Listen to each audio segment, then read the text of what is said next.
morning. I'll be reading from Proverbs chapter 3, verses 1 through 12. Proverbs 3, 1 through 12.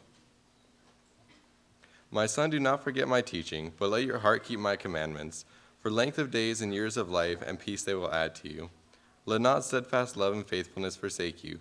Bind them around your neck, write them on the tablet of your heart. So you will find favor and good success in the sight of God and man. Trust in the Lord with all your heart, and do not lean on your own understanding. In all your ways acknowledge him, and he will make straight your paths. Be not wise in your own eyes. Fear the Lord, and turn away from evil. It will be healing to your flesh and refreshment to your bones. Honor the Lord with your wealth, and the first fruits of all your produce, that your barns will be filled with plenty, and your vats will be bursting with wine. My son, do not despise the Lord's discipline, or be weary of his reproof. For the Lord reproves him who he loves, as a father the son in whom he delights.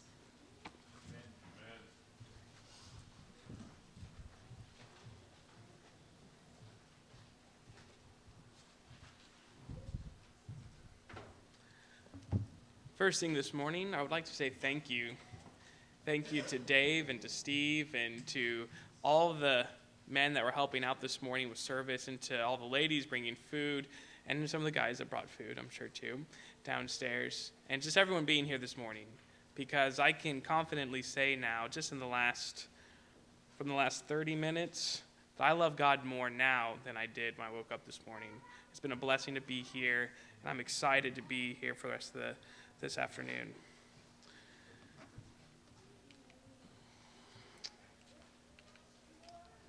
A few weeks ago, some old friends from high school and I got reconnected, and they've been going to the gym, and they invited me and persuaded me to start going to the gym with them.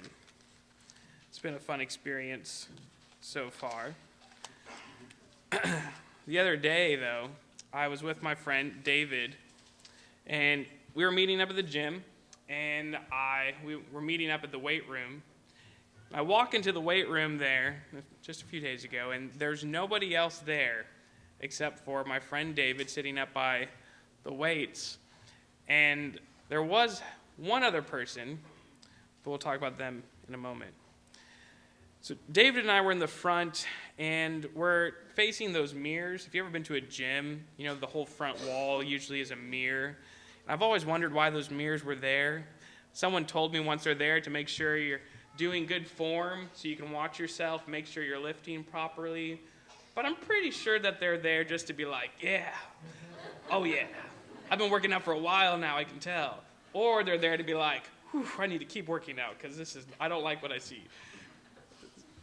So for whatever reason those mirrors are there, they were there. And we're talking in front of them, and my peripherals, I see this other guy here in the gym, and he's on a decline bench press. He's a big guy. He's benching a lot of weight. I'm not sure exactly how much, but it was an abundance. This isn't actually him. This is just the type of lift he was doing. So I see in my peripherals, I see this man lifting this huge amount of weight. And what I'm about to tell you happened really, really fast. Everything happened in a split second. He's pushing, and he's been doing several reps with these weights, and I see in the corner of my eye, I see him shaking with one of his last reps, and then his arms just give out, and the weight slams on his chest, and it rolls down onto his throat, and it pins up against these bars here. And he's upside down, and he's looking into the mirror, basically at us. He can't make any noise because of how much weight is on his throat. And he's trying to push this weight off. His arms are shaking, his eyes are bulging, and he's just in a panic. So as soon as we saw this all happening, David and I, we get up and we sprint over to them, and we get the weights, and it's heavier than I thought. I get up and I try to lift it up. But adrenaline was happening, and there was two of us, and so we were able to get the weights thrown off of him, and he comes up and talked with him just for a little bit. He thanks us, and then make sure he's okay, and then he goes on his way. But I have burned into my mind his face at that moment. And I couldn't shake it. I still can't shake it. I don't know if I'll ever forget that man's face as he was suffocating there. As I was thinking about it, I came to realize that we all have weights that we're carrying. We all have a burden, if you will, that we're carrying. Our burdens are not weights at the gym, though. They're things like work, expectations of performance, and deadlines, and the stress that come with all these types of responsibility. Maybe just the purpose of trying to figure out, why do I wake up in the morning? Why do I do what I do? Is this having any meaning? Is this what I want to be doing? That's a huge burden. Another type of burden is money. Just wondering, are we going to make it? Do we have enough to put food on the table? Am I providing enough for my family? Been living paycheck to paycheck? Or perhaps maybe you have too much money and it's starting to influence your decisions and about what you value and about maybe depending on it, and maybe it's becoming an obsession. Money can be a burden. Another burden is family. Maybe in your marriage you're having struggles communicating with your spouse. Perhaps as a wife you're having trouble respecting your husband. And maybe as a husband you're struggling with loving your wife. Perhaps you're avoiding conflict or an issue that's going on. You'd rather just compromise and not deal with it, sweep it under the rug, and in fact compromising the vows you've made to each other. And you struggle with this relationship. Speaking of relationships, just relationships with people can be a burden. Perhaps you've been hurt by someone. Maybe you've hurt someone. I know I've hurt people. I know I've been hurt. It's something that happens in life, and that can be burdensome. Maybe there's been some friendships and relationships that have been broken, and that weighs on your heart. It can be a huge burden. What about identity? What do you see when you look in the mirror? In our culture and in this country, we're hearing hundreds of messages about who we're supposed to be, what we're supposed to look like, what we're supposed to do. I get so many messages just from driving around town, turning on the radio or music. As a guy, I'm supposed to be this macho, independent, kick you in the face, do what I want type of guy, and I don't really care about you, I just care about myself, and that's who I am. And that's supposed to be cool. That's the world's message. I have my own message. If I look in the mirror and I judge myself, maybe you do that sometimes. That's a burden. God also has a message for us about who we are and what we are. So there's all these messages coming to us, and we have to decide what we're going to listen to. And if we're not listening to God, that's a tremendous burden. What about bad habits? Bad habits can be a huge burden. Habits that hurt yourself by making your body dependent on certain stimulation or certain substance abuse. These habits have detrimental effects to your body and also indirectly to people around you and to other human beings. Destructive habits and the guilt of them, perhaps even, are tremendous burdens.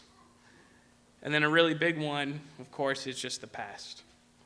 You look back on your life and you see situations and parts of your life that you're not really happy of. I know I'm not very happy about my life. And I look back and I feel a weight. I feel a weight from the past. Maybe something happened to you. Maybe a scenario or situation left a stain or a scar that you still carry this morning. So the big question then is, what can we do with these burdens? Because we all carry them. Everyone we know carries them. What do we do with this weight, with this thing we're trying to push up off of us? What do we do with this weight?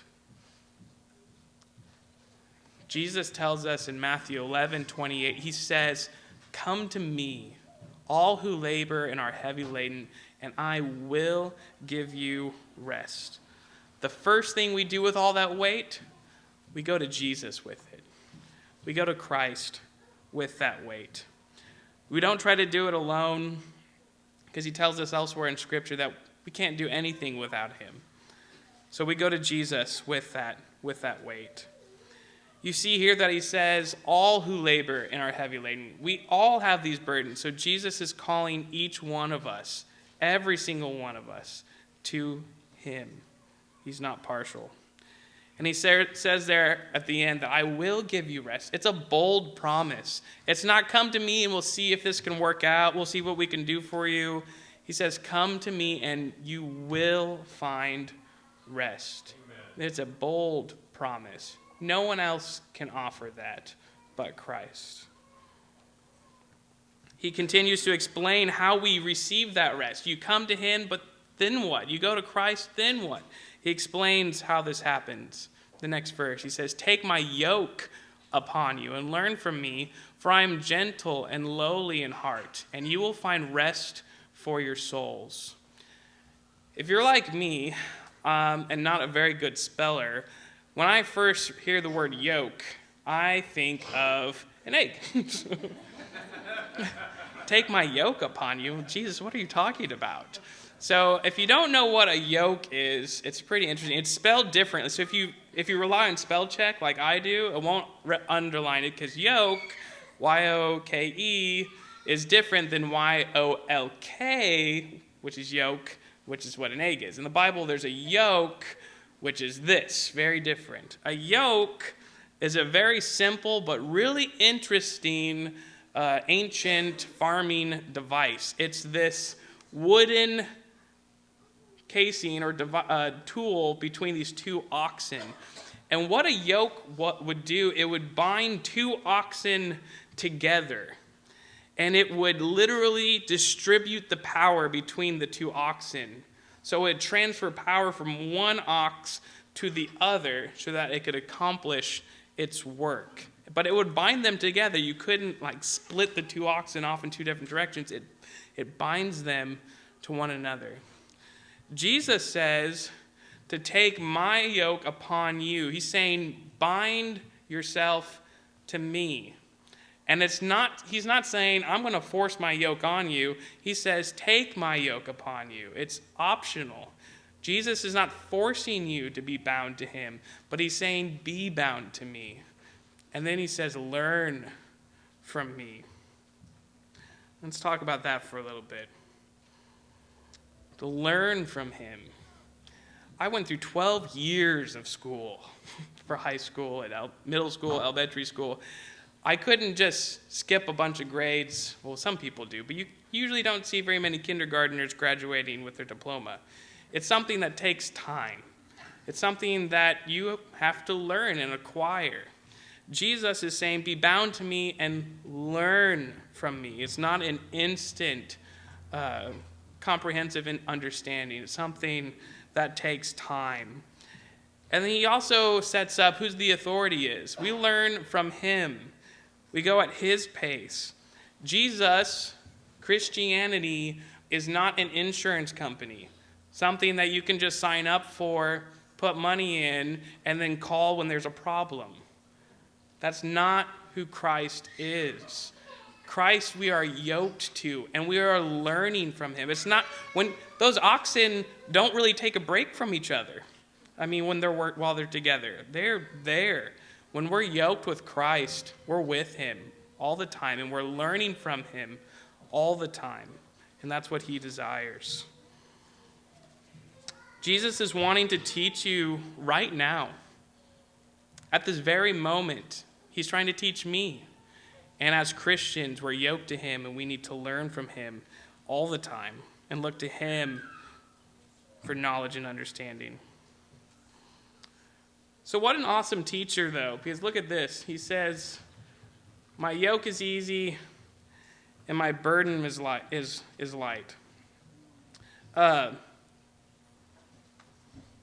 What an awesome teacher we have.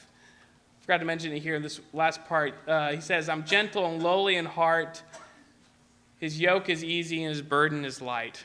He's a safe teacher. Have you ever been around someone that's really rude, or ever had a teacher that was really prideful, or you couldn't ask questions, or who was just mean on your tests? I mean, throughout my life, there were some teachers, I'm just glad that class is done. Jesus is a safe teacher. He is someone that is gentle. He's patient. He's lowly of heart. He's not going to tear you down in a mean, rude, violent way. He's going to grow you and guide you, but he's safe. That's important for us to remember as we take our burdens, which are sensitive, which we've been carrying for a long time. We need to go somewhere safe, and Christ is the safest place to be. So let's talk then about this last part here. For my yoke is easy, my burden is light. That sounds awesome. But we have to remember that there is a yoke and that there is a burden. It's easy and it's light, but that there is a binding to Christ. There is a burden that we carry, but it's doable. It's light and it's easy. You and I, as human beings, or just human beings in general, have this really strange capability of making something simple really, really complicated. We're really good at that. Jesus says, come to me, and you will find rest for your souls. So my challenge for each one of us is to come to Christ, be yoked to him, learn from him, and find the rest that our souls desire. Let go of your burdens and let God guide you to the rest that's with him. Let go of whatever you've been carrying, whatever you still carry. Let go of it and let God be God in your life. If there's anything you want to let go of today and let God bring you into his kingdom through baptism, please come forward this morning while we stand and sing.